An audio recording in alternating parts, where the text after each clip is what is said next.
जय हिंद। स्वागत है आप सभी का आपके अपने YouTube चैनल अमृत एकेडमी पे। आज की इस वीडियो में मैं एक बहुत ही ज़्यादा इम्पॉर्टेंट टॉपिक पे बात करने वाला हूं और ये वीडियो आप सभी के लिए बहुत ज़्यादा इम्पॉर्टेंट है। इसमें हम आपको एक ऐसी टिप्स बताएंगे जिससे कि आप लोग अच्छे नंबर्स गेन कर सकोगे सीटेट एग्ज़ाम में, ठीक है ना।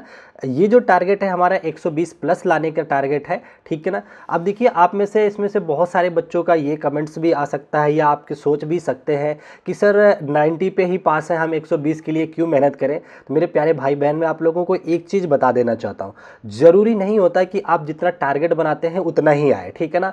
कई बार आप सोचते हैं कि बस 90 ही लाना है, उन बच्चों से पूछिए जिनके 89 आ जाते हैं, ठीक है ना। आप में से ऐसे तमाम बच्चे रहे होंगे जो रिपीटर्स हैं, उन्हें पता होगा कि 89 बहुत सारे बच्चों का आता है, एक नंबर से रह जाते हैं, ठीक है। इवन यही छोड़ो, कितनी बार अभी आप लोगों ने बिहार वाले एग्जाम में देखा होगा कि वहाँ पे किस तरीके से 82.5 के नाम पर 82 वालों को डाउटफुल रखा गया था। उसमें लगभग हज़ारों बच्चे थे जो इस डाउट में थे कि कहीं उनको 0.5 नंबर के चक्कर में उन्हें जॉब से ना निकाल दिया जाए, ठीक है ना। इवन ज्वाइन होने के बाद भी ये खतरा उनके ऊपर बना हुआ था। तो ऐसा नौबत ही क्यों आने दे। तो आप अपना टारगेट 120 करके चलिए। अगर कुछ कम भी हुआ तो 100, 110 या 90 तो एटलीस्ट आपका आ ही जाएगा। अगर आप 90 का ही टारगेट बना के चलते हैं, 82 का ही टारगेट बना के चलते हैं, सोचिए अगर उससे एक भी नंबर कम हुआ तो आप कहाँ पे रह जाएंगे, ठीक है ना। और आपको लगता है कि सीटेट बहुत आसान एग्जाम है, तो ये बिल्कुल आपकी सोच गलत है। सीटेट का लेवल काफ़ी बढ़ चुका है और इसमें एक बहुत ही स्ट्रेटजी की और एक मेहनत की ज़रूरत है आपको अच्छे नंबर लाने के लिए, ठीक है ना। तो आज की इस वीडियो में उन्हीं तमाम चीज़ों पे मैं डिस्कस करने वाला हूं और जो लोग चैनल पे नए उनके लिए मैं बता देना चाहता हूं कि मैं आपको हर तरीके की टीचिंग एग्जाम्स के लिए यहाँ पे प्रिपरेशन फ्री में कराता हूं। तो आप चैनल को सब्सक्राइब कर सकते हैं, ठीक है ना। मैंने सारा स्टेप्स एक एक नोट डाउन कर रखा है, आपको एक एक स्टेप अच्छे से क्लियर कराऊंगा, ठीक है। चलिए, तो आ जाइए, मैं आप लोगों के सामने कुछ दिखाता हूँ। वैसे तो देखिए, आप लोगों से बहुत सारे बच्चों के कमेंट्स आते हैं कि सर हमें थोड़ा सा कुछ मोटिवेशन वगैरह दीजिए। मैं इन सारी लिखित चीज़ों पे, छोटे छोटे कोटेशंस पे ज़्यादा बिलीव तो नहीं करता। फिलहाल मैं आप लोगों को ज़रूर कुछ यहाँ पे सुनाना चाहूँगा जो आपके सामने लिखा हुआ है कि यकीन मानिए, जब तक आप खुद से नहीं हारते हैं तब तक कोई आपको हरा नहीं सकता है, ठीक है ना। बस फोकस बना के रखो, लगन से मेहनत करते रहो। 120 या सीटेट पास करना बहुत बड़ा टास्क नहीं है, ठीक है ना। और कभी आपको लगे कि नहीं, आपको बहुत ज़्यादा मोटिवेशन की ज़रूरत है मेरे भाई बहन ना, तो हकीकत बता रहा हूँ ना, एक बार अपने माँ बाप का चेहरा देख लेना। दुनिया का कोई मोटिवेशन उससे बड़ा मोटिवेशन नहीं है। एक बार जरूर देख लेना कि क्या उनकी, एक बार आंखों में देखना उनसे कितनी उम्मीद रहती है। जब भी रिजल्ट आता है ना, वो यही पूछते हैं कि हो गया क्लियर कि नहीं, कब तक लग जाएगी नौकरी। एक बार जरूर पूछ लेना, ठीक है ना। इससे बड़ा मोटिवेशन कुछ नहीं हो सकता है। मन करे तो वीडियो देखना, वह मत देखना, ठीक है ना। आपके ऊपर है, आपकी पढ़ाई है, आपका एजुकेशन है, ठीक है। चलिए, मैं आप लोगों को बेहतर स्टडी प्लान बताता हूं और कोशिश करना इसी के अकॉर्डिंग अपने आप को एग्जीक्यूट करना। यकीन मान के चलिए, वो नौबत में आप लोग नहीं खड़े होंगे कि एक नंबर से रह गए सर, या 82 की वजह से भगाए गए। ऐसी चीज़ों से आप लोगों को जरूर बाहर निकाल दूंगा, ठीक है ना। तो मैं आप लोगों के सामने कुछ टॉप सीक्रेट्स पे मैं बात करने वाला हूं, अच्छे से समझिएगा। पहले, अगर मैं सबसे पहला पॉइंट आप लोगों के साथ डिस्कस करना चाहूं, तो आपके पास सही स्टडी प्लान होना चाहिए, ठीक है ना। वो प्लान कैसे करना है आपको, वो एक बार मैं डिस्कस कर देता हूँ सही स्टडी प्लान का। तो देखिए, अगर आप वाकई में चाहते हैं, इसके पहले कभी अच्छे से पढ़ाई नहीं हुई है, तो कम से कम आपको 6 से 8 घंटे की स्टडी प्लानिंग तो करनी ही है, ठीक है ना। इतना मान के चलेंगे तो कभी कभी बीच में मिस भी कर देंगे, किसी का शादी हो गया, कुछ हो गया, कहीं और चले गए, तो भी मेंटेन रहेगा कि कम से कम 6 से 8 घंटे का टारगेट बना के चलो। लेकिन वो नहीं गधे वाली रेस की तरह कि नहीं पढ़े जा रहे, नहीं, एक स्मार्ट तरीके से आपको पढ़ना है। कैसे पढ़ना है? 30% टाइम अपना केवल थ्योरी को रिवाइज करने में, पढ़ने में देना है। 70% टाइम आपको एमसीक्यूज और प्रीवियस ईयर को तो भगवान मान लो, अगर आप चाहते हो सीटेट अच्छे से पास करना तो, ठीक है ना। और जैसे क्या करना है, सुबह के पाली में जब आपको लगता है कि मैं काफ़ी एनर्जेटिक फील कर रहा हूं और काफ़ी एनर्जी है मेरे अंदर, उस टाइम अपने हार्ड वाले सब्जेक्ट के पकड़ो, ठीक है ना, जिस पे आपकी कम पकड़ है। जैसे मैथ जैसे सब्जेक्ट हो गया, आपका साइंस हो गया, सीडीपी हो गया, ठीक है ना। इन सारी चीज़ों को दोपहर में थोड़ा लंच वंच करने के बाद इवनिंग टाइम में आप क्या करो, ईवीएस जैसे या छोटे लैंग्वेज जैसे सब्जेक्ट जिसमें आपको लगता है कि आप काफ़ी कंफर्टेबल हैं, उन सब्जेक्ट को पढ़ सकते हैं, ठीक है ना। तो ये एक स्टडी प्लान के अकॉर्डिंग चलिए, टाइम टेबल बनाइए। अगर इसमें भी आपको डाउट है तो आप कमेंट कीजिएगा, मैं आप लोगों को एक खुद चार्ट बना करके दिखा दूंगा कि किस टाइम क्या पढ़ना ज़्यादा बेहतर होता है, ठीक है ना। दूसरी अगर मैं बात करता हूं कि आप लोगों को सीडीपी में अच्छा परफॉर्म कैसे करना है, क्योंकि आपको सब्जेक्ट वाइज मैं बताऊंगा तो वो ज़्यादा अच्छा रहेगा, ठीक है ना। सीडीपी के लिए आप लोग क्या करना, सबसे पहले कॉन्सेप्ट पढ़ लेना, चाहे किसी की वीडियो से पढ़ लेना या कोई बुक आप एनसीईआरटी वगैरह की तमाम या बीएड और बीटीसी में जो बुक्स पढ़े थे वो पढ़ लेना।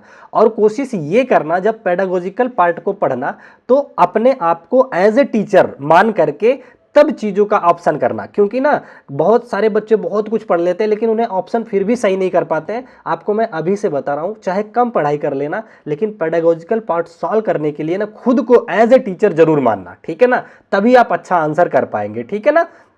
और उसमें तमाम इंपॉर्टेंट टॉपिक्स हैं, मैं किसी दिन उस पर भी सेपरेट वीडियो बता दूंगा कि कहाँ से ज़्यादा पूछे जाते हैं। जैसे आपको हो गया कॉलबर्ग्स के पियाजे हो गए, और क्या कहते हैं 2005 के एजुकेशन सिस्टम हो गया, तमाम चीज़ें होती हैं जहाँ से आप अच्छे नंबर ला सकते हो। और कोशिश कीजिए कि हर रोज़ कम से कम 30 सीडीपी के एमसीक्यू सॉल्व करें। अब आप कहेंगे सर इसको करें कैसे, मैं बताता हूँ। आपके पास मोबाइल फ़ोन है ना, उसमें ना टेक्स्ट बुक या किसी का एक एप्लीकेशन ले लेना, वहाँ पे ना सेक्शनल टेस्ट आता है 10-10 क्वेश्चन का या 30-30 क्वेश्चन का। उनकी ना जब सोने लग जाना, लेटे हो, उसमें रील्स चलाने से तो बढ़िया है ना, उसको सिलेक्ट कर लेना, उसको टच कर लेना, वहाँ से आपको बहुत हेल्प मिलेगी, ठीक है ना। ये समझ गए। चलिए अब मैं आपको तीसरी पॉइंट पे आ जाता हूँ। तीसरा पॉइंट आपका क्या है, ईवीएस और एसएसटी में हाई स्कोर कैसे कर सकते हैं, इसकी बात करता हूँ। देखिए ईवीएस सब्जेक्ट अगर आप पेपर 1 दे रहे हैं तो आपको ईवीएस पढ़ने की ज़रूरत है। उसके लिए आपको कुछ नहीं करना है, तीसरी क्लास से लेकर के 5th क्लास तक की क्या कर लेना है, आपको एनसीईआरटी पढ़ लेना है, या फिर यूट्यूब पे तमाम लोगों ने एनसीईआरटी पढ़ा रखी है तो वहाँ से पढ़ सकते हैं। उसके बाद बस प्रीवियस ईयर लगा लेना, ठीक है ना। इतनी बात समझ में आ गए।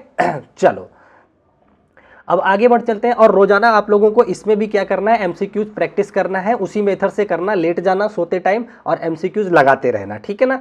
चलिए अब सबसे इंपॉर्टेंट पार्ट आ जाता है जहां पे बच्चे हमेशा कहते हैं कि सर यहाँ पे मैं लैक हो जाता हूँ, यहाँ पे मार खा जाता हूँ, क्या मैथ में एक्यूरेसी नहीं बना पाते कि 100% नहीं सॉल्व कर पाते हैं, ठीक है ना।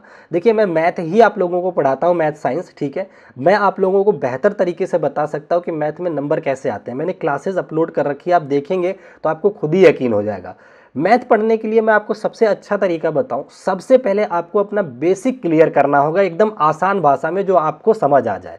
उसके बाद आपको ये देखना होता है कि कुछ शॉर्ट मेथड उससे रिलेटेड है कि नहीं, अगर है तो वो अप्लाई करो। साथ ही साथ आपको ऑप्शन एलिमिनेट करने आना चाहिए, और जैसे कि लास्ट डिजिट देख करके आंसर कैलकुलेट करना आना चाहिए, नंबरों का योग, डिजिटल सम, तमाम मेथड्स होते हैं जो मैं अपने क्लासेस में पढ़ाता रहता हूं। उन सारे तरीकों को आपको जरूर अपनाना है, ठीक है ना। और अगर आपको लगता है कि आप मैथ्स में बहुत ही वीक हैं तो मैं आपको ये सजेशन दूंगा कि सबसे पहले आसान आसान टॉपिक्स को अटेम्प्ट करो, ठीक है ना। जैसे आपका नंबर सिस्टम हो गया, बहुत ज़्यादा दिमाग नहीं लगाना है। एलसीएम एचसीएफ के छोटे छोटे क्वेश्चन, परसेंटेज की कॉन्सेप्ट को सीख लो, अनुपात समानुपात का कॉन्सेप्ट मैंने बहुत अच्छे से पढ़ा रखा है, वो सब आप देख सकते हो, ठीक है ना। चलिए और बाकी आप लोग थोड़े थोड़े कैलकुलेशन की स्पीड पे जरूर ध्यान देना कि डेली थोड़ा बहुत टाइम देना कि कैलकुलेशन आपका कैसे इंप्रूव हो सके, ठीक है ना।